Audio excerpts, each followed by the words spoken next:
Kingdom gospel with Varma YouTube channel ప్రేక్షకులకు మన ప్రభువును రక్షకుడైన యేసుక్రీస్తు నామంలో నా హృదయపూర్వక వందనాలు. ప్రభువునందు ప్రియులైన సహోదరి సహోదరులారా, ప్రభువైన యేసుక్రీస్తు జీవిత అధ్యయనంలో భాగంగా గడిచిన 20వ భాగంలో యోదయాను విడిచి గలిలయకు అనే పాఠ్య భాగాన్ని గూర్చి తెలుసుకున్నాము. ఈ గలిలయ పరిచర్యకు సంబంధించిన వరుస క్రమంలో అమర్చబడిన లేఖన భాగం ప్రకారం ముందుకు సాగుదాం. అయితే ఈ వీడియోలో ప్రధాన అంశంగా శిష్యులుగా ఉండడానికి పిలుపును గూర్చి తెలుసుకుందాం. దీనికి సంబంధించిన లేఖన భాగం లూకా సువార్త 5వ అధ్యాయం 1వ వచనం నుండి 11 వచనాలు పరిశీలిద్దాం. ప్రభువునందు ప్రియులైన సహోదరి సహోదరులారా, బైబిల్లో యేసును అనుసరించే వారిని సర్వసాధారణంగా శిష్యుడు అని అంటారు. శిష్యుడు అంటే నేర్చుకునేవాడు అని అర్థమిచ్చే గ్రీకు పదం నుండి వచ్చింది. శిష్యుడు అంటే గురువు దగ్గర జ్ఞాన విద్య శిక్షణ పొందేవాడు. శిష్యుడు గురువు చెప్పిన మార్గంలో నడవాలి, గురువును వెంబడించువాడై ఉండాలి. శిష్యులుగా ఉండడానికి పిలుపు అనే ఈ ప్రసంగం కోసం మన లేఖన భాగం లూకా సువార్త 5వ అధ్యాయము 11 వచనాల వరకు ఉన్న వాక్యాన్ని పరిశీలిస్తే, ప్రభువైన యేసు పేతురును అతని స్నేహితులను పిలిచిన సందర్భం ఉంది. మనం ఈ వాక్య భాగాన్ని చదివేటప్పుడు శిష్యునికి ఉండవలసిన 6 లక్షణాలను గూర్చి మనం తెలుసుకుంటాము. శిష్యునికి ఉండవలసిన లక్షణాలలో మొదటి లక్షణం గూర్చి ఇప్పుడు మనం తెలుసుకుందాం. నేర్చుకోవాలి. లూకా సువార్త 5వ అధ్యాయము 1వ వచనం నుండి 3 వచనాలు. మనం యేసుకు శిష్యుడుగా ఉండగోరినట్లయితే మనం ఒకటి నేర్చుకోవాలి. మనం ప్రభువుచే బోధింపబడుటకు ఇష్టపడాలి. మనం విని నేర్చుకోవడానికి సిద్ధపడే వరకు మనం క్రీస్తు శిష్యుడుగా ఉండనేరము. దీని ప్రాముఖ్యత మన లేఖన భాగంలో కనిపిస్తుంది. యేసు గలిలయ సముద్ర తీరాన చేస్తున్న బోధతో ఈ సందర్భం ఆరంభమవుతుంది. సమీపమున సీమోను పేతురు తన వలలను బాగు చేసుకుంటున్నాడు. తన దోణి ప్రక్కనే నిలిచి ఉన్నాడు. అతడును అతని స్నేహితులు రాత్రంతా శ్రమపడినా వారికి ఫలితం లేదు. ఖాళీ వలలతో తీరానికి వచ్చారు. పేతురు ప్రభువు సందేశాన్ని విన్నాడు. పేతురు ప్రభువైన యేసుక్రీస్తును చూడడం ఇదే తొలిసారి కాదు. యోదయాలో అతడు ప్రభువుతో నడిచాడు. కానీ ప్రభువు గలిలయ ప్రాంతానికి వచ్చినప్పుడు అతడు తిరిగి తన వృత్తికి వెళ్ళాడు. ప్రభువు బోధిస్తూ ఉండగా జనసమూహము పెరుగుతూ వచ్చింది. ఆయన పేతురు యొక్క దోణిలోనికి వెళ్ళి ఆ దోణెను కొంచెం లోతునకు నడిపించుమని కోరాడు. అప్పటికప్పుడు ఆ దోణె ప్రసంగ వేదికగా మార్చుకుని దానిలో నుండి ప్రభువు తన ప్రసంగాన్ని కొనసాగించాడు. ఆ దోణె మధ్య కూర్చుండి దానిని కదలకుండా నిలుపుతూ పేతురు ఏమి చేస్తుంటాడని మనం అనుకోవచ్చు. కానీ ఖచ్చితంగా మనం చెప్పవచ్చు, అతడు ప్రభువు మాటలు వింటూ ఉంటాడు. దేవుని వాక్యం వినే విద్యార్థిగా మనం ఉండకపోతే ప్రభువునకు శిష్యులము కాలేము. నేను సాత్వికుడను, దీన మనసు గలవాడను గనుక మీ మీద నా కాడి ఎత్తుకుని నా యొద్ద నేర్చుకునుడి, అప్పుడు మీ ప్రాణములకు విశ్రాంతి దొరుకును అని ప్రభువైన యేసుక్రీస్తు అన్నాడు. మత్తయి 11వ అధ్యాయము 29వ వచనం. ప్రభువైన యేసుక్రీస్తుకి శిష్యులుగా ఉండడానికి కావలసిన 2వ లక్షణం విషయాన్ని గ్రహించాలి. లూకా సువార్త 5వ అధ్యాయము 3 నుండి 8 వచనాలు. ప్రభువు తన ప్రసంగాన్ని ముగించాడు.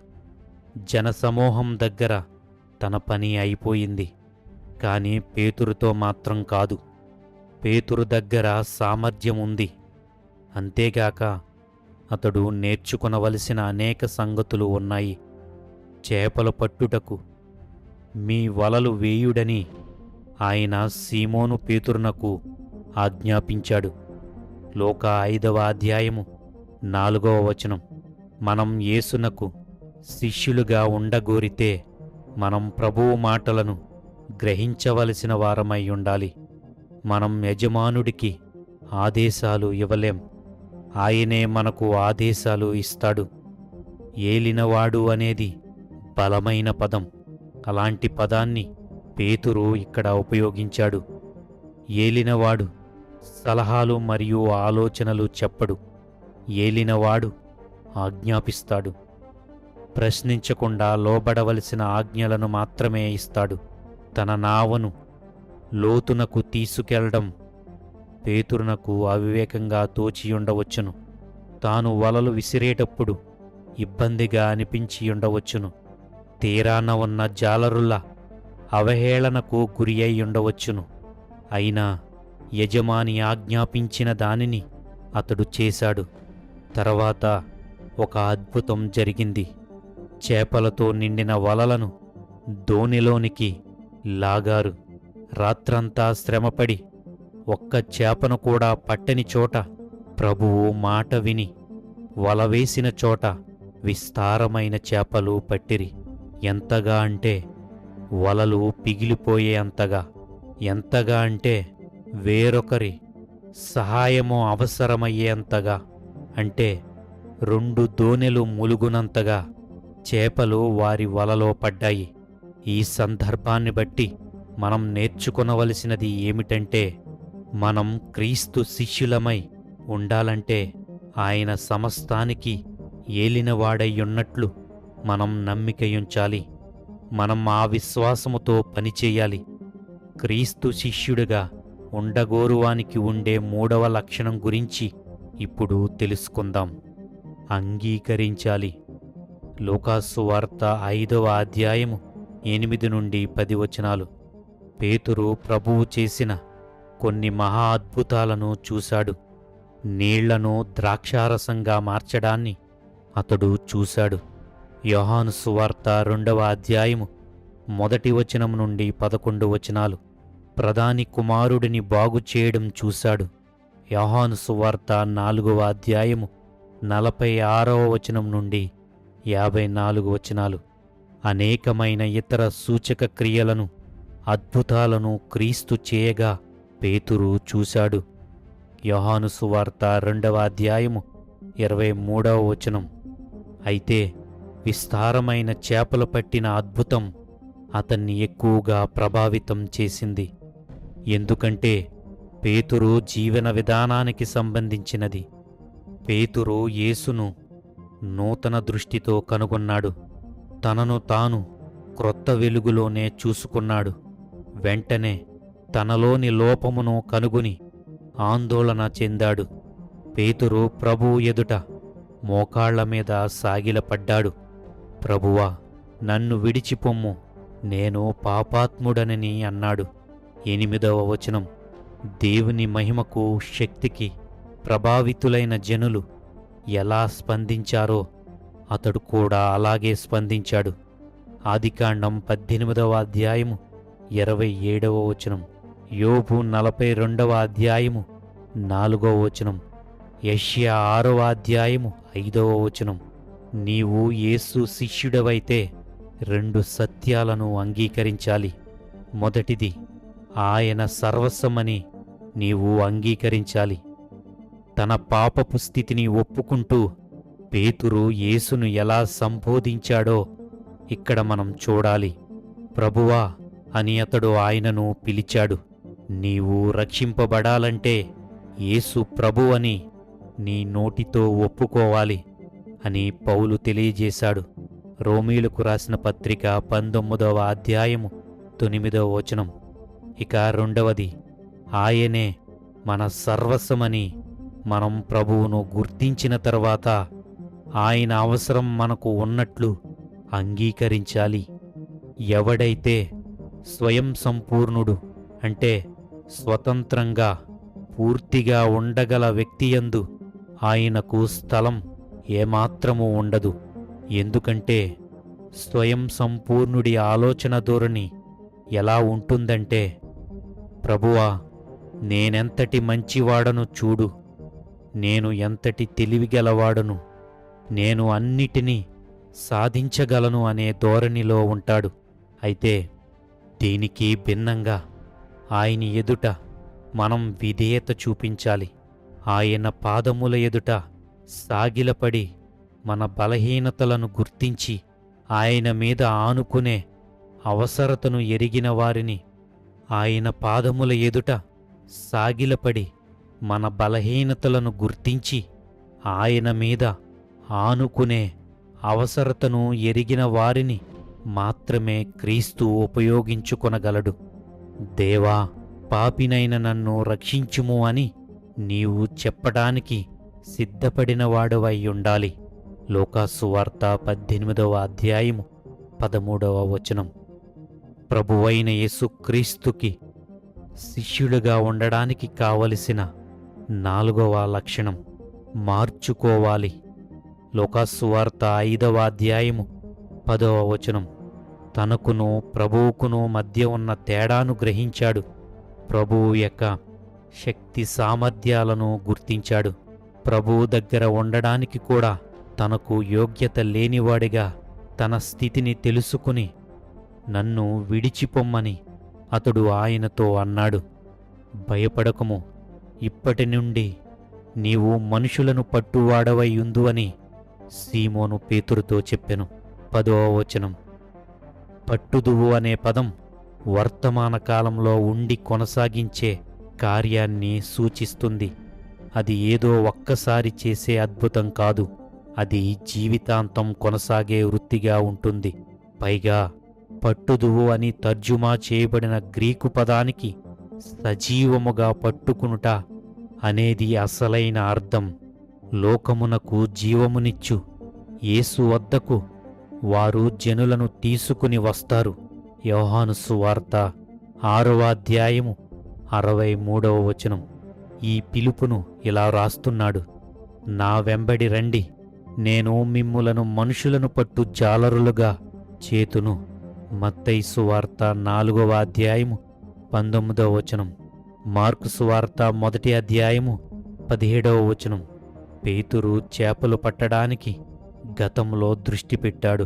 ఇప్పుడైతే అతని జీవితం మనుషులను పట్టడానికి కేంద్రీకరించబోతున్నాడు. రాజ్యపు వాక్య విత్తనాలను చల్లడానికి ప్రభువు బోధకులైన వ్యవసాయదారులకు పిలుపునిచ్చాడు. లూకాసు వార్త 8వ అధ్యాయం 11వ వచనం. అమూల్యమైన ముత్యాన్ని అమ్మడానికి సువార్త వర్తకులకు ప్రభువు పిలుపునిచ్చాడు. తన ఇంటికి అంటే సంఘానికి చేర్చడానికి ఆయన వడ్రింగులకు పిలుపునిచ్చాడు. ఆత్మలను బాగు చేయడంలో గొప్ప వైద్యునితో వైద్యులు పనిచేయడానికి యేసు పిలుపునిచ్చాడు. జీవితంలో నీ వృత్తి ఏదైనా, నీ ఆసక్తి దేనిపైన ఉన్నా, నీవు యేసు శిష్యుడవయ్యున్నట్లయితే నీ జీవితాన్ని పునఃపరిశీలన చేసుకోవలసి ఉంటుంది. నీ జీవిత ధ్యేయాన్ని నీవు మార్చుకున్నప్పుడు ప్రాధాన్యతలోనూ ప్రత్యేకతలోనూ మార్పు ఉంటుంది. ప్రభువైన యేసుక్రీస్తుకి శిష్యులుగా ఉండడానికి కావలసిన 5వ లక్షణం వదులుకోవాలి. ముందుగా మనం చదివినట్టే పేతురు ప్రభువుతో ప్రయాణం చేశాడు. యేసు వారిని పూర్తి సమయం తనను వెంబడించుడని ఆయన వారికి పిలుపునిచ్చాడు. దానిని వారు జరిగించాలంటే వారు తమ పడవలను చేపలతో సహా అన్నిటినీ వదులుకోవాల్సి వస్తుంది. స్థిరమైన ఆదాయమును, ఆర్థిక భద్రతను వారు వదులుకోవాల్సి వస్తుంది. 11వ వచనంలో వ్రాయబడిన ప్రకారం వారు దోణెలను దరికి చేర్చి సమస్తమును విడిచిపెట్టి ఆయనను వెంబడించిరి. పేతురును ఆంద్రేయను పిలువబడినప్పుడు వెంటనే వారు తమ వలలను విడిచిపెట్టి ఆయనను వెంబడించిరి అని మార్కు అన్నాడు. మార్కు 1వ అధ్యాయము 18వ వచనం. యాకోబు యోహానులు తన తండ్రి అయిన జెబెదయి దోణిలో జీతగాండ్రుని యొద్ద విడిచిపెట్టి ఆయనను వెంబడించిరి. 20వ వచనం. కాని ప్రతి శిష్యుని యొద్ద నుండి ప్రభువు తప్పక అలాంటి దానినే కోరడం లేదని చెప్పవచ్చు. ఆ ప్రకారమే మీలో తనకు కలిగినదంతయు విడిచిపెట్టని వాడు నా శిష్యుడు కానేరడు. 33వ వచనం. ఈ వాక్యం చదివిన వెంటనే మనకు కొన్ని సందేహాలు కలుగుతాయి. మనం కూడా చరస్థిరాస్తులు విడిచిపెట్టి ప్రభువును వెంబడించకపోతే మనం క్రీస్తు శిష్యులము కాదేమో అనే ప్రశ్న వస్తుంది. ప్రభువునందు ప్రియులైన సహోదరీ సహోదరులారా, ఈ వాక్యాన్ని సందర్భానుసారంగా అర్థం చేసుకోవాలి. మొదటిగా ఇది యేసుక్రీస్తు శిష్యరికం గురించి చెప్పబడిన మాట. ఆయనను అనుసరించే వారికి పూర్తి అంకితభావం అవసరమని బోధించాడు. ఇక్కడ సర్వాస్తిని విడిచిపెట్టడం అన్నది కేవలం భౌతిక ఆస్తులనే కాదు, మన మనసు ప్రాధాన్యతలు, ఆశలను దేవుని కంటే పైగా పెట్టకూడదని అర్థాన్ని కూడా సూచిస్తుంది. ఇది నేడు ప్రతి క్రైస్తవునికి వర్తిస్తుందా? ప్రతి ఒక్కరూ తమ ఆస్తి అంతా అమ్మి ఇవ్వాలనేది తప్పనిసరి ఆజ్ఞ కాదు. కాని యేసును అనుసరించడంలో ఏది అడ్డంకి కాకూడదు అనే సూత్రం మాత్రం ప్రతి క్రైస్తవునికి వర్తిస్తుంది. నేడు ఈ వాక్యాన్ని ఎలా అర్థం చేసుకోవాలి? దేవుని కంటే డబ్బు, ఆస్తి, సంబంధాలు ముఖ్యంగా మారకూడదు. అవసరమైతే త్యాగం చేయడానికి సిద్ధంగా ఉండాలి. మన జీవితం మొత్తం దేవుని చిత్తానికి లోబడి ఉండాలి. పౌలు ఫిలిప్పీయులకు ఇలా వ్రాశాడు: దేవుడు తన ఐశ్వర్యము చొప్పున క్రీస్తు యేసునందు మహిమలో మీ ప్రతి అవసరమును తీర్చును. ఫిలిప్పీయులకు రాసిన పత్రిక 4వ అధ్యాయము 19వ వచనం. అయితే ఈ వాక్యమును కొందరు బోధకులు వ్యాపారంగా మార్చేశారు.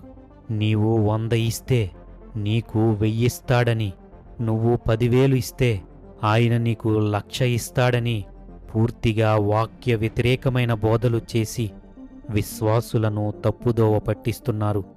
అలాంటి బోధల గురించి రాబోయే భాగాల్లో మనం పరిశీలిద్దాం. ఒకసారి పేతురు ప్రభువుతో ఇలా అన్నాడు: ఇదిగో, మేము సమస్తమును విడిచిపెట్టి నిన్ను వెంబడించితిమి అని అన్నాడు. మార్కు సువార్త 10వ అధ్యాయము 28వ వచనం.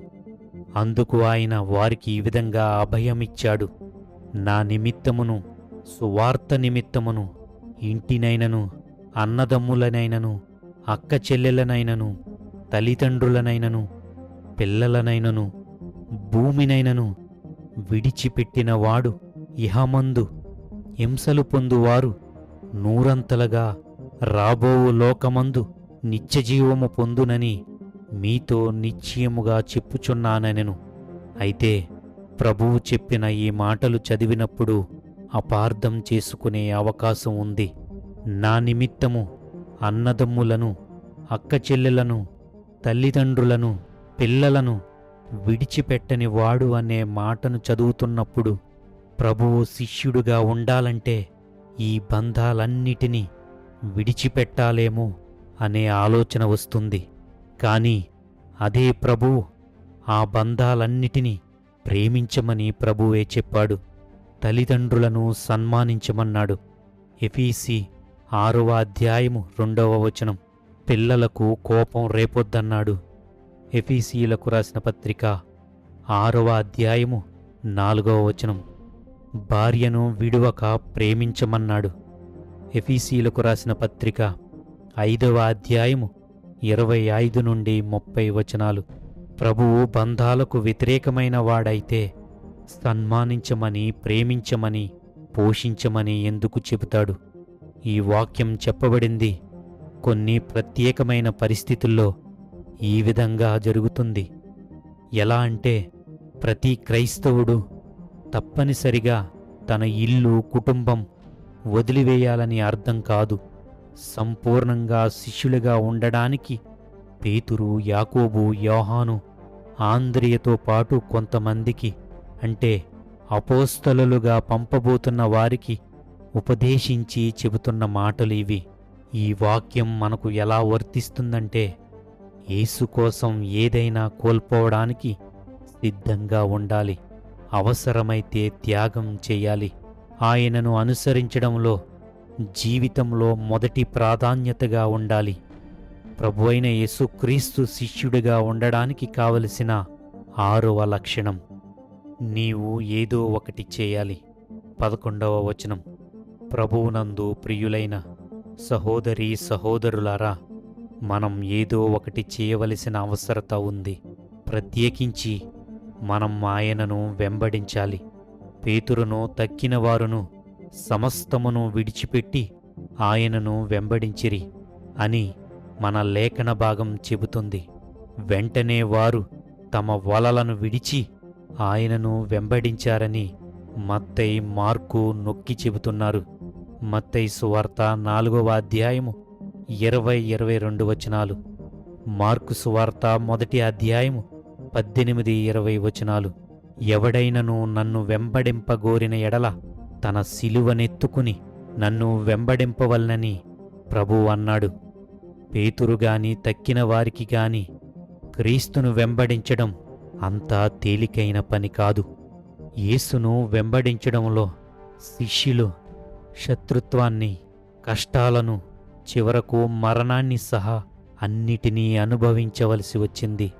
అయినప్పటికీ వారు సమర్పణ గలవారై ఉన్నారు. ఆయన ఎక్కడికి వెళ్ళినా వారు ఆయనను వెంబడించారు.